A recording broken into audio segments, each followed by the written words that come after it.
జై తెలుగుదేశం, జై తెలుగుదేశం.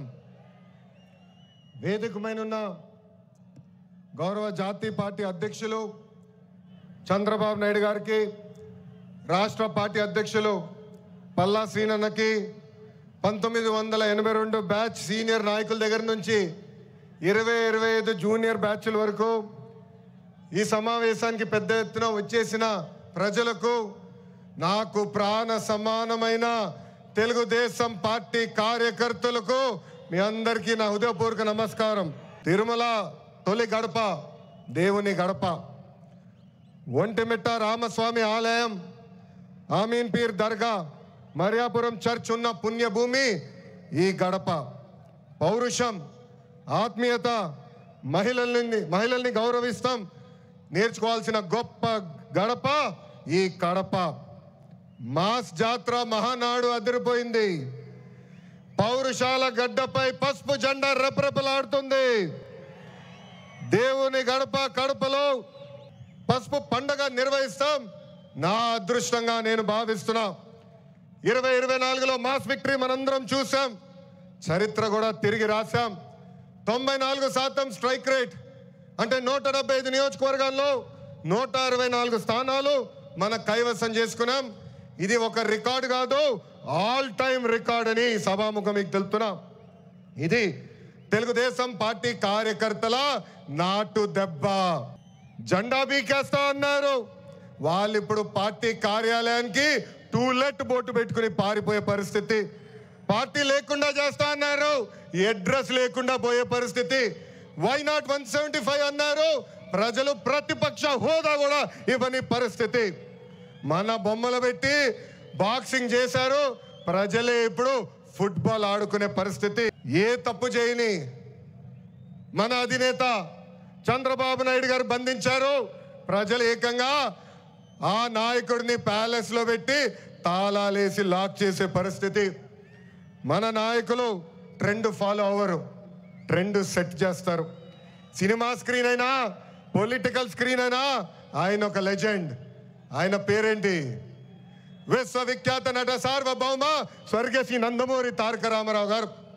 ఎన్టీఆర్ అంటే 3 అక్షరాలు కాదు, ఎన్టీఆర్ అంటేనే ఒక ప్రభంజనం. ఆయనే రాముడు, ఆయనే కృష్ణుడు, ఆయనే భీముడు, ఆయనే అర్జునుడు, ఆయనే కరుణుడు, ఆయనే ప్రజల గుండెల్లో దేవుడు. పార్టీ పెట్టిన 9 నెలల్లో అధికారంలోకి రావటం ఒక చరిత్ర. దేశానికి సంక్షేమం అనే పదాన్ని పరిచయం చేసిన వ్యక్తి అన్న ఎన్టీఆర్. 2 రూపాయలకి కిలో బియ్యం, 50 రూపాయలకి హార్స్ పవర్ విద్యుత్, జంతా వస్త్రాలు, పక్కా ఇల్లు, గురుకుల పాఠశాలలు, మధ్యాహ్న భోజనం, ఇట్లా చెప్పుకుంటే రోజంతా పడుతుంది. అన్న ఎన్టీఆర్ చేసిన సంక్షేమ కార్యక్రమాలు చెప్పేదానికి. సంక్షేమంలోనే అన్న ఎన్టీఆర్ ఒక బ్రాండ్. ఇంకా తెలుగువారు ప్రపంచం మొత్తంలో పెద్దపీట వేసింది మన బ్రాండ్ సిబిఎన్. సిబిఎన్ అంటే డెవలప్మెంట్, సిబిఎన్ అంటే సంక్షేమం, సిబిఎన్ అంటే మనందరి ధైర్యం.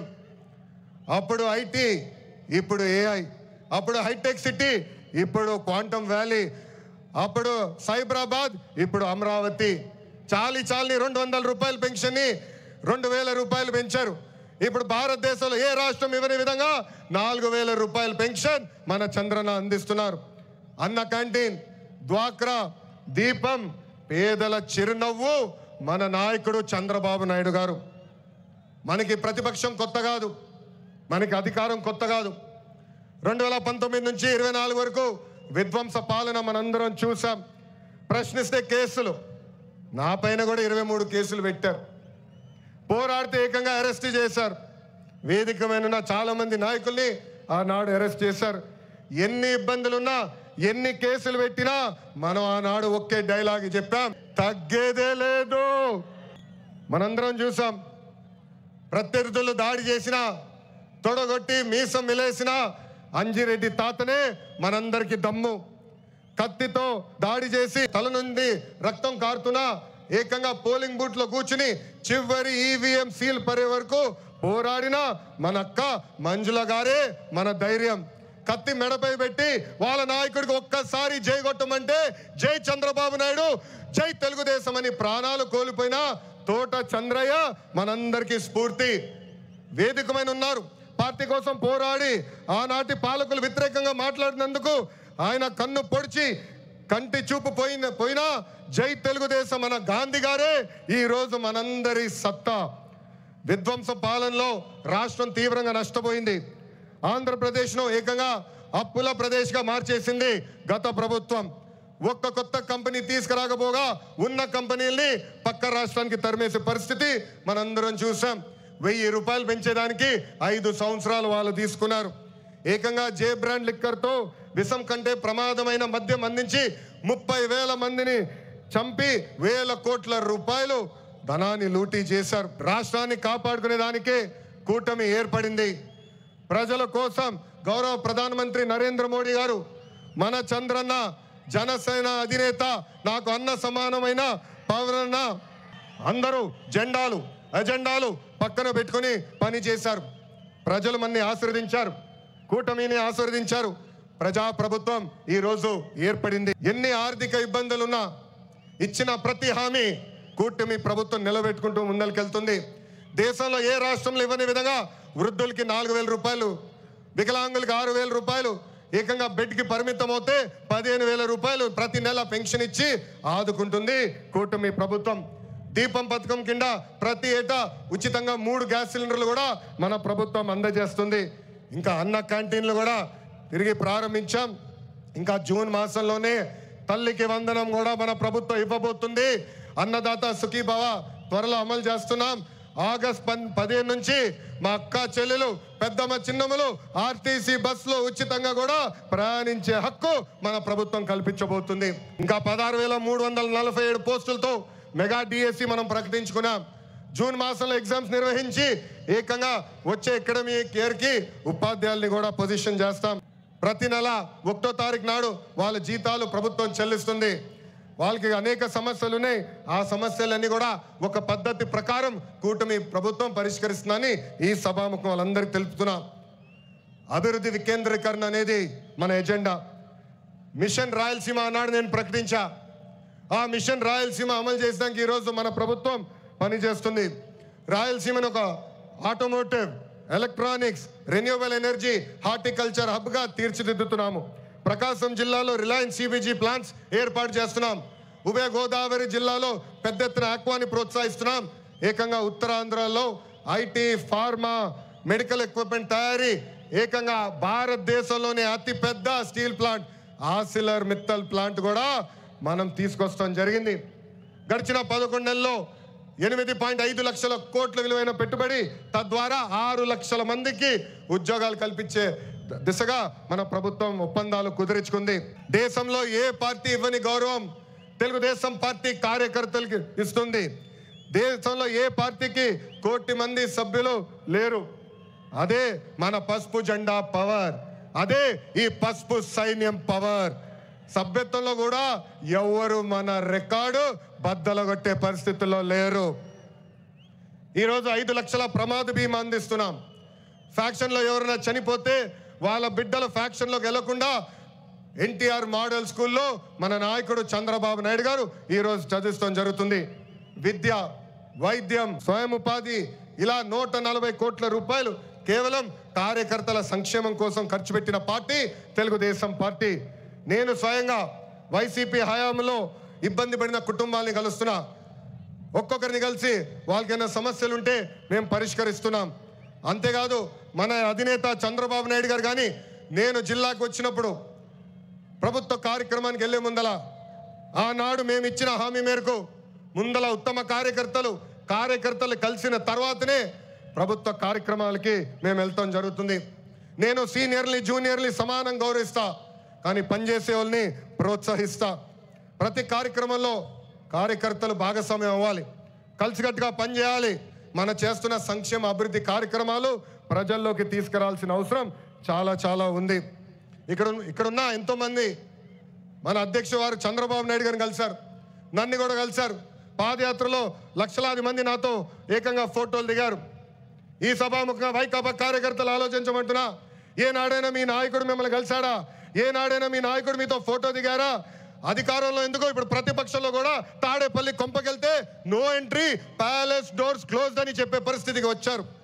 గౌరవ ముఖ్యమంత్రి చంద్రబాబు నాయుడు గారు, గౌరవ ఉప ముఖ్యమంత్రి పవన్ అన్న కలిసి రాష్ట్రాన్ని అన్ని రకాలుగా అభివృద్ధి చేస్తున్నారు.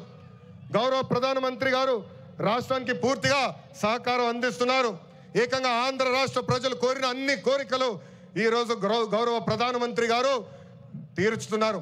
దానికి కారణం ఒకటే, పార్లమెంట్ 25 స్థానాల్లో కూటమి ఎప్పుడైతే 21 స్థానాలు గెలిచిందో, ఎస్ ఆంధ్ర రాష్ట్రం ఇప్పుడు ఎన్డీఏ వెనకుంది, ఆంధ్ర రాష్ట్రం ఎన్డీఏకి కట్టుబడి ఉంది, అందుకే ఆంధ్ర రాష్ట్రానికి నేను అన్ని చేస్తానని అడుగు వేశారు మన గౌరవ ప్రధానమంత్రి నరేంద్ర మోడీ గారు. ఇప్పుడు మనం చేయాల్సింది ఒకటి ఉంది, ప్రజలకు దగ్గర అవ్వాలి. అహంకారం, ఈగో పక్కన పెట్టుకోవాలి. అహంకారం ఉంటే ఏమవుతుందో మనందరం చూసాం. 151 సీట్లు ఏమైంది? 11 అయ్యాయి. అందుకే నేలపై ఉండాలి, ప్రజలకు సేవ చేయాలి. అధికారంలో ఉన్న ప్రతిపక్షంలో ఉన్నట్టు మనం అందరం వ్యవహరించాలి. ఈగోలు పక్కన పెట్టండి, అందరం కలిసి పనిచేద్దాం. విడాకులు, మిస్ఫైర్లు, క్రాస్ ఫైర్లు ఎట్టి పరిస్థితుల్లో జరిగేదానికి లేదని ఈ సభాముఖ కార్యకర్తలందరికీ నేను తెలుపుతున్నా. 2014లో కట్టుబట్టలతో మన ప్రయాణం ప్రారంభించాం. 2014 నుంచి 19 వరకు సంక్షేమ అభివృద్ధి జోడి ఎద్దుల బండిలాగా మనం నడిపించాం. 2019లో విధ్వంస పాలన వచ్చింది, విధ్వంస ప్రభుత్వం వచ్చింది, ఒక సైకో ముఖ్యమంత్రి అయ్యాడు. దానివల్ల ఆంధ్ర రాష్ట్రం 30 సంవత్సరాలు వెనక్కిపోయింది. ఆంధ్ర రాష్ట్రం చాలా ఇబ్బంది పడింది. ఒక్కసారి ఆంధ్ర రాష్ట్ర ప్రజలు ఆలోచించాలా. గుజరాత్లో బీజేపీ వరుసగా 7 సార్లు గెలిచింది. ప్రభుత్వ కొనసాగింపు వల్ల ఈరోజు గుజరాత్లో అన్ని రంగాల్లో వాళ్ళు అగ్రస్థానంలో ఉన్నారు. అంతెందుకు, మొన్నటి వరకు మన వెనకాల ఉన్న ఒరిస్సా రాష్ట్రంలో కూడా బిజు జనతాదళ్ వరుసగా 5 సార్లు గెలిచింది. ప్రభుత్వ కొనసాగింపు వల్ల వాళ్ళు కూడా కొన్ని రంగాల్లో ఆంధ్ర రాష్ట్రాన్ని దాటి ముందరికెళ్లే పరిస్థితి. ఉమ్మడి రాష్ట్రంలో తెలుగుదేశం పార్టీ ఒకసారి వరుసగా గెలిచింది. మనందరం చూసాం ఆనాడు ఆంధ్ర రాష్ట్రం ఎలా అభివృద్ధి చెందిందో. అందుకే ప్రభుత్వ కొనసాగింపు చాలా చాలా ముఖ్యం. దీని గురించి రాష్ట్ర ప్రజలు అందరికీ తెలియజేయాల్సిన బాధ్యత ప్రతి పసుపు సైనికుడి పైన ఉందని ఈ సభాముఖంగా కోరుకుంటున్నా. ప్రభుత్వ కొనసాగింపు ఉంటేనే పెట్టుబడులు వస్తాయి, పెట్టుబడులు వస్తేనే నిరుద్యోగ యువకులకి పెద్ద ఎత్తున ఉద్యోగాలు కల్పించే అవకాశం మనందరికీ దక్కుతుంది. నేను ఈరోజు దేవుని గడప సాక్షిగా రాయలసీమ ప్రజల్ని కొన్ని ప్రశ్నలు అడగాలనుకుంటున్నా. తల్లిని చెల్లిని మెడబట్టుకుని బయటికి గెంటేసింది ఎవరు? ఎవరు? సొంత బాబాయిని లేపేసింది ఎవరు? జే బ్రాండ్లు అమ్మి పేదల రక్తం దాగింది ఎవరు? బల్ల కింద ఉన్న ఎర్ర బట్టను నొక్కి ప్రజల్ని బాధింది ఎవరు? అందరూ ఎర్ర బుక్కు అని ఏడుస్తున్నారు. ఎందుకయ్యా అంత ఏడుపు? నేను ఆనాడు చెప్పింది ఏంటి? ఎవరైతే చట్టాన్ని ఉల్లంఘించి ప్రజల్ని, కార్యకర్తలు ఇబ్బంది పెట్టారో చట్టపరంగా వాళ్ళపైన యాక్షన్ తీసుకుంటానని నేను చెప్పా. ఈరోజు ఎర్ర బుక్ కాదు కదా, ఎర్ర రంగు చూస్తేనే వణికిపోయే పరిస్థితి వస్తుంది. ఎర్ర బుక్ అంటే ఒకడికి గుండుపోటు వచ్చింది, ఒకడు బాత్రూంలో కాలు జారి చెయ్యి ఎర్రగొట్టుకున్నాడు, ఇంకొకడు ఏమయ్యాడో మీ అందరికి తెలుసు. అర్థమైందా రాజా? అర్థమైందా రాజా? సమాజమే దేవాలయం, ప్రజలే దేవుళ్ళు అన్నారు అన్న ఎన్టీఆర్. అందుకే మనం 6 శాసనాలు ప్రకటించాం. తెలుగు జాతి విశ్వఖ్యాతి, స్త్రీ శక్తి, యువగలం, పేదల సేవల్లో సోషల్ రీఇంజనీరింగ్, అన్నదాతకు అండగా, కార్యకర్తలే అధినేత. పాలిట్ బ్యూరో సభ్యుల దగ్గర నుంచి, వేదికమైన పెద్దల దగ్గర నుంచి, ఇక్కడున్న కార్యకర్తల వరకు ఈ 6 శాసనాలు మన శ్వాసగా బతకాలని ఈ సభాముఖంగా మిమ్మల్ని అందరినీ కోరుకుంటూ, మనకి ప్రజలు ముఖ్యం, వాళ్ళ ఆనందం, వాళ్ళ సంతోషం ముఖ్యం. అహర్నిశలు కష్టపడాలా, వాళ్ళకి అందుబాటులో ఉండాలా. తిరిగి 2029లో మళ్ళీ కూటమి ప్రభుత్వాన్ని గెలిపించాలని ఈ సభాముఖ కార్యకర్తలందరూ తెలుపుకుంటూ, ఎప్పుడు మా ఇంటి తలుపు మీకోసం తెరుచుంటాయి. ఈ రాయలసీమ గడ్డ తెలుగుదేశం పార్టీ అడ్డ అని తెలుపుకుంటూ, నాకు ఇంత అద్భుతమైన అవకాశం ఇచ్చిన ఈ పసుపు సైన్యానికి పేరు పేరున నా హృదయపూర్వక ధన్యవాదాలు తెలుపుకుంటూ మీ అందరి దగ్గర నుంచి సెలవు తీసుకుంటున్నా.